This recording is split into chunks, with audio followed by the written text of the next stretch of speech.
அன்பின் பிதாவே, இந்த காலை வேலைக்கா உமக்கு நன்றி செலுத்துகிறோம். கடந்த நாட்கள் எல்லாம் கண்ணின் மணியை போல காத்து கொண்டு எங்களுக்கு நல்ல சுகத்தையும் பலத்தையும் தந்தீர். அதற்காக ஸ்தோத்திரம். வருத்தப்பட்டு பாரம் சுமக்கிறவர்களே, நீங்கள் எல்லாரும் என்னிடத்தில் வாருங்கள், நான் உங்களுக்கு இளைப்பாறுதல் தருவேன் என்று சொல்லி இருக்கிறேன். உம்முடைய வார்த்தையின்படி எங்களுக்கு இளைப்பாறுதல் தந்து வழி நடத்துங்க. இந்த நாளின் வேத தியானத்தை எங்களுக்கு ஆசீர்வதித்து தாங்க. நேசிக்கிற இயேசு கிறிஸ்துவின் இனிய நாமத்தில் கேட்கிறோம் பிதாவே, ஆமென். 1 ராஜாக்கள் 4வது அதிகாரம். ராஜாவாகிய சாலமோன் சமஸ்த இஸ்ரவேலின் மேலும் ராஜாவாய் இருந்தான். எல்லா இஸ்ரவேல் தேசம் முழுவதுக்கும் அவன்தான் ராஜா. அவனுக்கு இருந்த பிரபுக்கள், அவன் ராஜாவாய் இருக்கான். அவனுக்கு கீழே வேலை செய்த ஆபீசர்ஸ் யாரு அப்படின்னு ஒரு லிஸ்ட் கொடுத்திருக்கு. சாதோக்கின் குமாரனாகிய அசிரியா பிரதான மந்திரியாய் இருந்தான். பிரதான மந்திரி அவன்தான் அசிரியா. சீசாவின் குமாரனாகிய ஏலிகோ ரேப்பும் அகியாவும் சம்பிரதிகளாய் இருந்தார்கள். சம்பிரதினா செக்ரட்டரியாய் இருந்தாங்க. அகிலூதின் குமாரன் யோசபாத் மந்திரியாய் இருந்தான். இங்கிலீஷ் பைபிள்ல ரெக்கார்டர் அப்படின்னு போட்டிருக்கு. ரெக்கார்டு மெயின்டைன் பண்றவன். 2 சாமுவேல் 20:24 இந்த யோசபாத்து தான் தாவீது நாட்கள்லயும் மந்திரியா இருந்தான் அப்படின்னு சொல்லிட்டு சொல்லப்பட்டிருக்கு. யோய்தாவின் குமாரன் ஆகிய பெனாயா படைத்தலைவனும், படைகளுக்கு தலைவன் பெனாயா. அதுக்கு முதல்ல யோவாப் தாவீதோட நாட்கள்ல ரொம்ப வருஷம் படைத்தலைவனா இருந்தான். அதுக்கப்புறம் பெனாயா இப்ப படைத்தலைவனா இருக்கிறான். சாதோக்கும் அபியத்தாரும் ஆசாரியர்களுமாய் இருந்தார்கள். 2 ஆசாரியர்கள் இருந்தாங்க. ஆனா முந்தின அதிகாரத்துல நம்ம பார்த்தோம், இந்த அபியத்தார்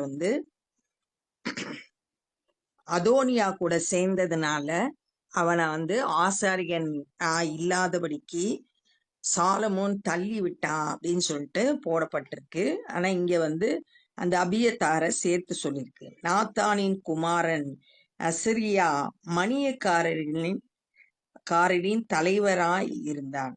மணியக்காரர் அப்படின்றது அங்க டிஸ்ட்ரிக்ட் பிரிச்சு அதுக்கு ஒவ்வொரு ஆபீசர் அலாட் பண்ணாங்க.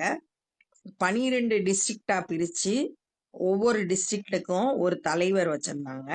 அந்த தலைவர்களுக்கெல்லாம் தலைவனாய் இருந்தது அசிரியா.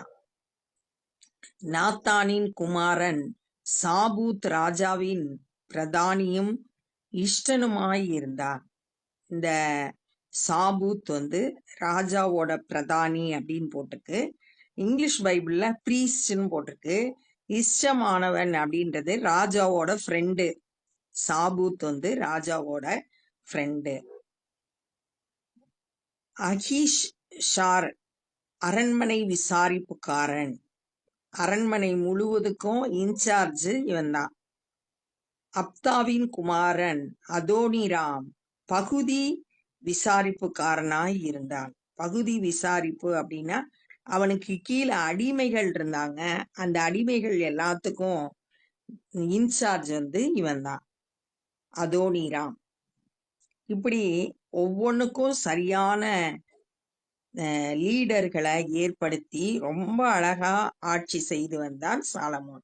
ராஜாவுக்கும் அவன் அரண்மனைக்கும் வேண்டிய உணவுப் பொருட்களை சேகரிக்கிற 12 மணியக்காரர் சாலமோனுக்கு இஸ்ரவேல் தேசம் எங்கும் வைக்கப்பட்டிருந்தார்கள். 12 டிஸ்ட்ரிக்டா பிரிச்சு ஒவ்வொன்றுக்கும் ஒவ்வொருத்தர் இன்சார்ஜா கொடுத்திருந்தாங்க. அவங்களோட வேலை என்னன்னா, ராஜாவுக்கும் அரண்மனையில இருக்கிறவங்களுக்கும் உணவுப் பொருட்களை சப்ளை பண்ணணும். அது அவங்க வேலைகள்ல ஒண்ணு. அவர்கள் மாதத்துக்கு ஒவ்வொருவராக வருஷம் முழுவதும் பராமரித்து வந்தார்கள். 12 பேர் இருக்கிறதுனால ஒரு மாசத்துக்கு ஒருத்தர் பொறுப்பு. அரண்மனையில வேண்டிய உணவுப் பொருட்கள் ஃபுல்லா அவங்க தான் ரெடி பண்ணணும். அவர்கள் நாமங்களாவன ஊரின் குமாரன் இவன் எப்பிராயிம் மலை தேசத்தில் இருந்தான். ஆளு பேர் சொல்லிருக்கு. தெக்காரின் குமாரன் இவன் மாக்காத்திசிலும் சால்பீமிலும் பெத்சிமேசிலும் ஏலோன் தானானிலும் இருந்தான். அடுத்து 2வது ஆளு. அடுத்து 3வது ஏதேசின் குமாரன் இவன் அருபோத்தில் இருந்தான். சோக்காவும் எப்பேர் சீமை அனைத்தும் இவன் விசாரிப்பில் இருந்தது. அடுத்து 4வது அபினதாப்பின் குமாரன் இவன் தோரின் நாட்டுப்புறம் அனைத்திற்கும் விசாரிப்புக்காரனாய் இருந்தான். சாலமோனின் குமாரத்தியாகிய தாபாத் இவளுக்கு மனைவியாய் இருந்தாள். சாலமோனோட ராஜாவோட மகளை இவன் திருமணம் செய்திருந்தான்.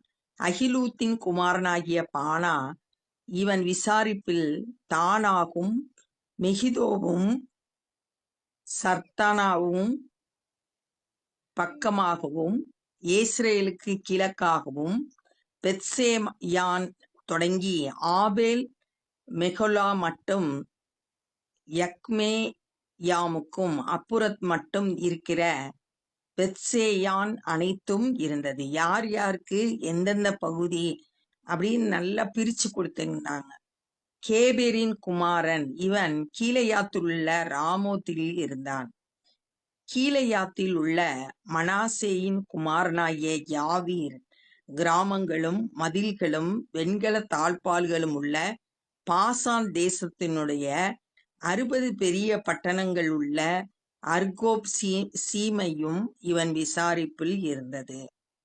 இத்தோவின் குமாரன் அகினதாப் இவன் மக்னாமில் இருந்தான்.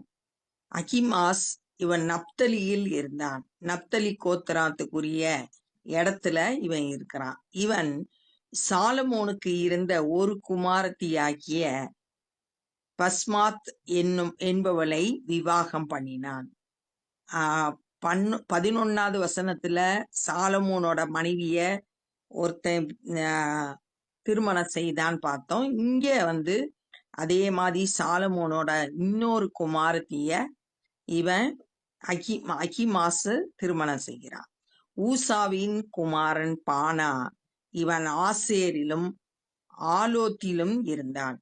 ஆசேர் கோத்திரத்துக்குரிய பகுதிகளிலையும் இருந்தான். பருவாமின் குமாரன் யோசபாத் இவன் இசக்காரில் இருந்தான். இசக்கார் கோத்திரத்துக்கு கொடுக்கப்பட்ட பகுதியில் இவன் இருந்தான். ஏலாவின் குமாரன் சீமேயி இவன் பென்யமீனில் இருந்தான். பென்யமீன் கோத்திரத்துக்குரிய இடத்துல இருந்தான். ஊரியின் குமாரன் கேபேர் இவன் எமோரியரின் ராஜாவாகிய சீகோனுக்கும் பாசானின் ராஜாவாகிய ஓக்குக்கும் இருந்த தேசமாகிய கீலேயாத் தேசத்தில் இருந்தான். எமோரியர்களான சீகோனையும் ஓக்கையும் இஸ்ரவேல் மக்கள் கானானுக்கு வரும்போது அதை ஜெயிச்சு அதை தங்களுக்கு சொந்தமாக்குறாங்க. அந்த கீலேயாத்து தேசத்துக்கு இந்த கேபேர் பொறுப்பா இருந்தான். அவன் மாத்திரம் அந்த தேசத்தில் அதிபதியாய் இருந்தான். யூதாவும் இஸ்ரவேலும் கடற்கரை மணலத்தனை ஏராளமாய் இருந்து புசித்து குடித்து மகிழ்ந்து கொண்டாடினார்கள். இஸ்ரவேல் மக்கள் ரொம்ப சந்தோஷமா புசித்து குடித்து மகிழ்ச்சியோடு கொண்டாடினாங்க. இது ஆபிரகாமுக்கு கொடுக்கப்பட்ட வாக்கு தத்தம். ஆதியாகமத்துல ஆண்டவர் ஆபிரகாமை பார்த்து உன்னோட சந்ததிய கடற்கரை மணலை போல வானத்துல இருக்கிற நட்சத்திரத்தை போல பெருக பண்ணுவேன்னு சொன்னாரு. அதனோட நிறைவேறுதல் இங்க நம்ம கடற்கரை மணலத்தனையாய் ஏராளமாய் பெருகி இருக்கிறத இங்க நம்ம வாசிக்கிறோம். சாலமோன் நாட்கள்ல அவங்க ரொம்ப சமாதானமா சந்தோஷமா புசித்து குடித்து மகிழ்ந்து கொண்டிருந்தார்கள் அப்படின்னு சொல்லிட்டு சொல்லப்பட்டிருக்கு. அப்ப இந்த நாள்ல நம்ம என்ன கற்றுக்கொண்டோம்னா, சாலமோன் இஸ்ரவேல் முழுசுக்கும் ராஜாவா இருந்தான். அவனுக்கு கீழே யாரெல்லாம் வேலை செஞ்சாங்க அப்படின்றத பார்த்தோம். ஆபீசரா யாரெல்லாம் இருந்தாங்க, அதுக்கப்புறம் டிஸ்ட்ரிக்ட் இன்சார்ஜா இருந்து 12 டிஸ்ட்ரிக்டா பிரிச்சு அதுல ஒவ்வொருத்தருக்கும் தலைவரா இருந்தாங்க.